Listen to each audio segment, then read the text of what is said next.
Assalamualaikum warahmatullahi wabarakatuh. Ketemu lagi pada materi di channel saya membahas berkenaan dengan fuzzy inference system metode Mamdani.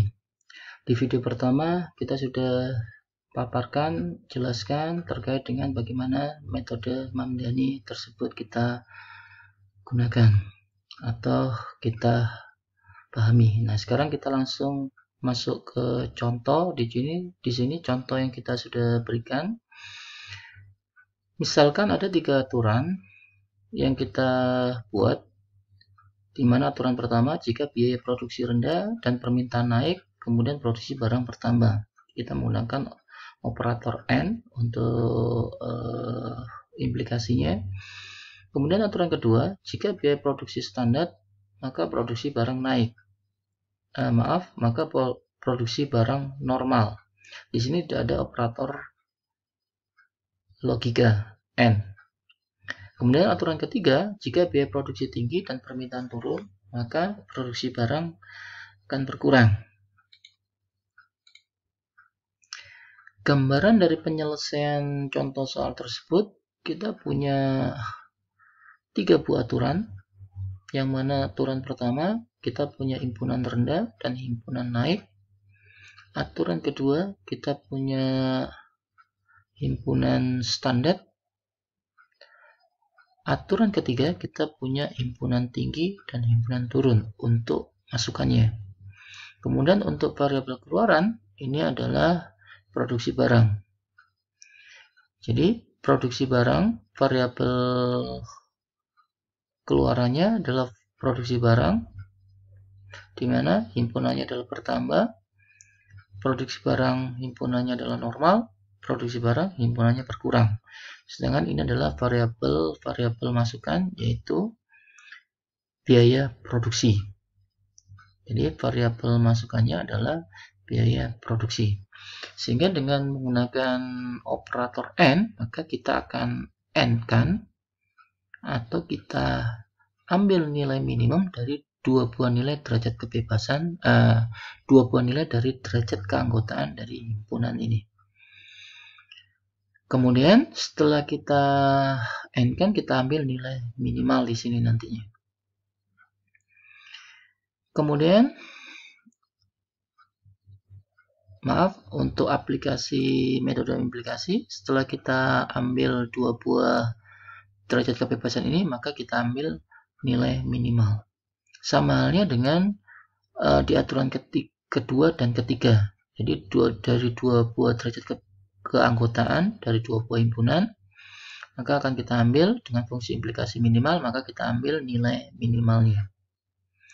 Setelah semua kita dapatkan nilai minimal, maka kita akan lakukan aplikasi metode komposisi atau agregasi, yaitu dengan metode maksimal, yaitu kita gabungkan dari hasil implikasi minimal di sini. Baik, langsung kita bahas saja. Jadi, setelah dilakukan proses agregasi atau komposisi maksimal, setelah itu kita lakukan proses defasifikasi. Jadi, proses defasifikasi di sini, input dari proses defasifikasi adalah suatu himpunan fuzzy yang diperoleh dari komposisi aturan-aturan fuzzy. Sedangkan output yang dihasilkan merupakan suatu bilangan pada domain himpunan fuzzy tersebut. Jika diberikan suatu himpunan fuzzy dalam range tertentu, maka harus dapat diambil suatu nilai Kripke tertentu sebagai output. Penyelesaian defasifikasi di dalam pembahasan contoh ini kita menggunakan metode centroid, yaitu metode yang kita gunakan dalam contoh yang dipaparkan dalam pembahasan video ini. Di mana metode centroid di sini adalah solusi Kripke diperoleh dengan cara mengambil titik pusat daerah fuzzy C yang kita modelkan dengan rumusan seperti yang terlihat di sini. Adapun metode-metode yang lain, ada metode bisector, ada metode mean of maximum atau MOM, ada metode smalls of maximum atau SOM, ada metode large of maximum atau LOM. Jadi di sini gambarannya seperti yang sudah dijelaskan sebelumnya, bagaimana metode implikasi digunakan dan bagaimana komposisi metode maksimum digunakan atau agregasi. Jadi kalau kita lihat di sini, ya, ada himpunan X, Y untuk variabel input, X, Z untuk variabel input, kemudian di sini adalah variabel output. Ini adalah hasil implikasi dari dua buah himpunan input dari variabel input. Ini adalah hasil implikasi dari dua himpunan pada variabel input. Dari hasil ini, maka akan dilakukan agregasi atau metode fungsi komposisi dengan metode maksimum atau digabungkan, atau metode union. Maksimum itu adalah digabungkan, penggabungan. Maka dihasilkan proses agregasi. Baik. Contoh yang kita lakukan, yang di dalam akan kita bahas di sini adalah suatu perusahaan soft drink akan memproduksi minuman jenis X. Pada 3 bulan terakhir biaya produksi untuk minuman jenis tersebut rata-rata 500 per kemasan dan maksimum mencapai 1000 per kemasan. Banyaknya permintaan per hari rata-rata mencapai 30.000 kemasan dan maksimum hingga mencapai 60.000 kemasan. Sampai saat ini perusahaan baru mampu memproduksi barang maksimum 100.000 kemasan per hari. Apabila proses produksi perusahaan tersebut menggunakan 3 aturan, seperti yang sudah saya tampilkan di slide sebelumnya. Aturan pertama, jika biaya produksi rendah dan permintaan naik, maka produksi barang bertambah. Jika biaya produksi sesuai standar, maka produksi barang normal. Jika biaya produksi tinggi dan permintaan turun, maka produksi barang berkurang. Pertanyaannya, berapa jumlah minuman X atau jenis X yang harus diproduksi jika biaya untuk produksi jenis minuman tersebut diperkirakan 800 per kemasan dan permintaan diperkirakan 25.000 kemasan per hari. Pertama kita akan lakukan membuat himpunan dan input fuzzy. Jadi ada 3 variabel fuzzy yang akan kita modelkan. Ada variabel biaya produksi yang kita bagi menjadi 3 himpunan fuzzy, yaitu rendah, standar, dan tinggi. Ada variabel permintaan barang, kita bagi menjadi 3 himpunan fuzzy, yaitu turun, biasa, naik. Dan ada variabel produksi barang, terdiri dari 3 himpunan fuzzy, yaitu berkurang, normal, dan bertambah. 2 variabel ini merupakan variabel masukan. 1 variabel ini merupakan variabel keluarannya. Kita buat variabel biaya produksinya, yang mana kita buat, kalau kita melihat untuk aturan, atau kita lihat di dalam contoh di sini, kalau kita lihat biaya produksi untuk minuman jenis X tersebut rata-rata 500 per kemasan dan maksimum mencapai 1000 per kemasan. Jadi kalau kita lihat di sini,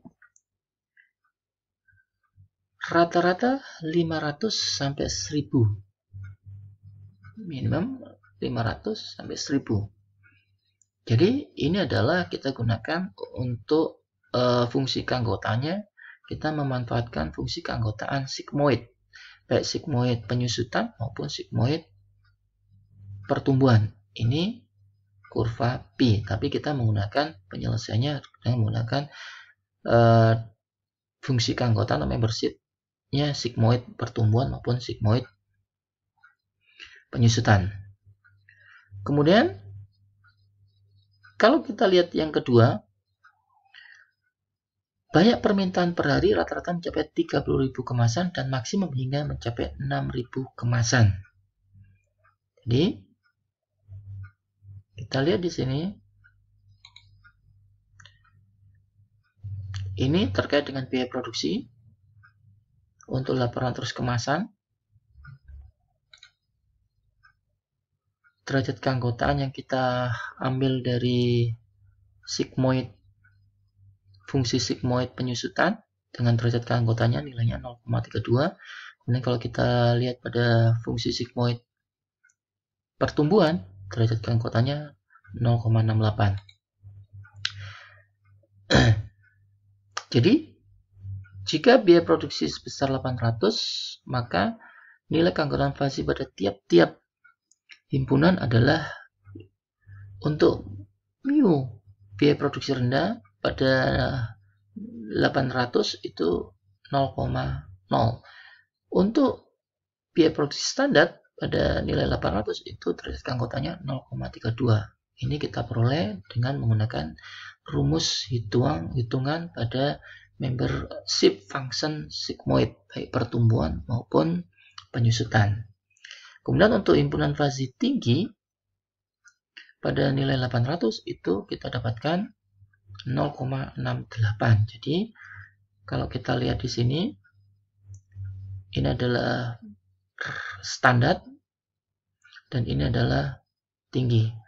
Untuk rendahnya 0. Jadi karena dia berada di titik 800 sini. Kemudian untuk variabel permintaan, tadi kita sudah melihat variabel permintaannya pada contoh soalnya.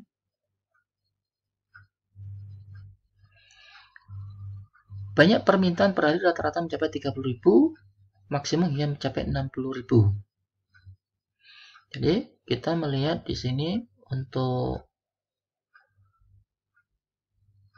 variabel permintaannya minimum 30.000, maksimum 60.000. Jadi kalau kita lihat ini adalah fungsi keanggotaan linear naik, ini fungsi keanggotaan segitiga. Jadi untuk menentukan nilai ini adalah kita ambil himpunan naiknya, untuk standarnya kita tinggal menentukan sendiri sesuai dengan perkiraan atau perencanaan kita. Kenapa kok kita selalu menggunakan fungsi membership sigmoid ataupun fungsi membership segitiga maupun linear naik linear turun? Karena itu yang memang sering digunakan di dalam penyelesaian beberapa permasalahan di dalam metode fasi. Jadi di sini untuk permintaan terkait di sini 25.000 di permintaan diperkirakan mencapai 25.000 kemasan per hari. Jadi kalau kita lihat ini 25.000 kemasan per hari. Jadi kalau kita lihat dia berada pada himpunan turun, kita ambil derajat keanggotaannya, kita dapatkan di nilai 0,25.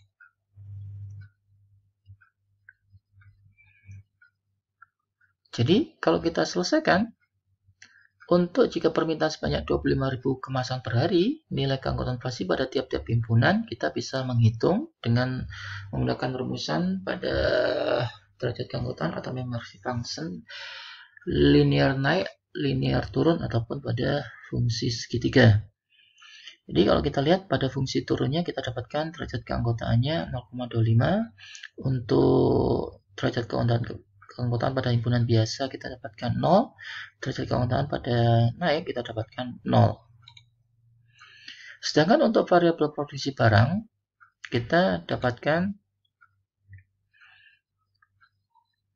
bentuk himpunan fasinya kita bagi ke dalam 3 himpunan, yaitu berkurang, normal, dan bertambah. Jadi kalau kita lihat pada permintaan pada contoh soal di sini, nah, jadi di sini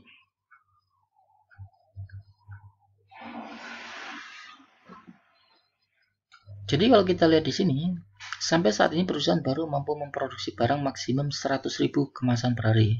Sehingga pada variabel ketiga, yaitu variabel produksi barang, kita buat di sini untuk semestanya maksimum 100. Untuk membership functionnya itu kita tentukan dengan menggunakan membership function segitiga, linear naik ataupun linear turun, dengan kita bagi menjadi 3 himpunan fasi, berkurang, normal, bertambah. Ini sesuai dengan contoh soal dan perencanaan sesuai dengan kebutuhan kita. Baik, untuk selanjutnya kita lanjutkan ke video ketiga Untuk video kedua cukup di sini, kita tunggu pada video ketiga.